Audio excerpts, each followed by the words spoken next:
اعوذ باللہ من الشیطان الرجیم بسم اللہ الرحمن الرحیم رب اشرح لی صدری ویسر لی امری واحلل عقدۃ من لسانی یفقہوا قولی۔ ریاض الصالحین دوسرا حصہ، قیامت کی نشانیوں کی کتاب۔ حضرت نواس بن سمعان رضی اللہ تعالیٰ عنہ بیان کرتے ہیں کہ رسول اللہ صلی اللہ علیہ وسلم نے ایک صبح دجال کا ذکر فرمایا تو اس کے فتنے کو بڑا خطرناک کر کے بیان کیا، یا آواز کو بلند اور دھیما کیا، یہاں تک کہ ہم نے اس کی بابت گمان کیا کہ وہ یہاں کھجوروں کے جھنڈ میں ہے۔ تو جب ہم بعد میں رسول اللہ صلی اللہ علیہ وسلم کے پاس گئے تو آپ صلی اللہ علیہ وسلم نے ہمارے اندر موجودہ پریشانی کو پہچان لیا اور معلوم کیا کہ تمہارا کیا حال ہے۔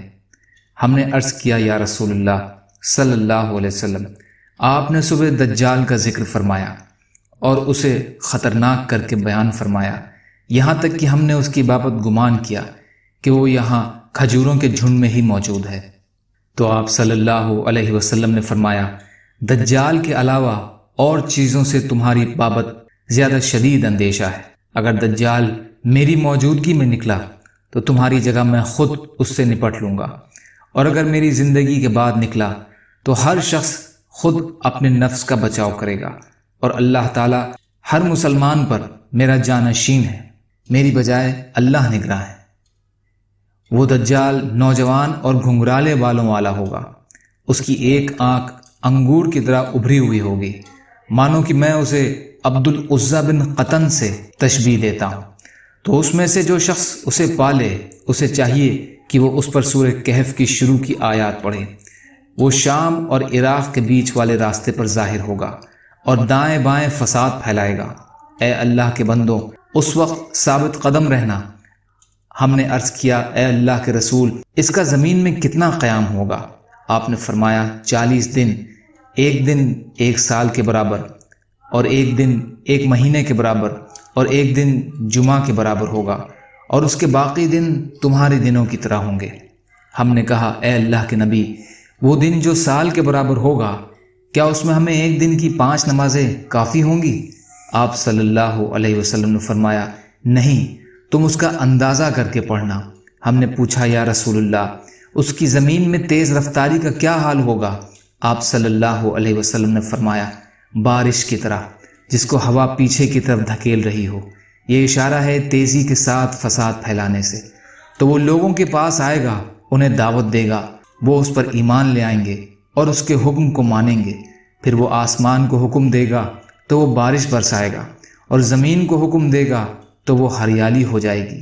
تو ان کے چرنے والے جانور جب شام کو ان کے پاس لوٹیں گے، ان کے کوہان پہلے سے کہیں زیادہ لمبے ہوں گے، ان کے تھن کامل طور پر بھرے ہوئے ہوں گے، اور ان کی کوکھیں زیادہ کشادہ ہوں گی۔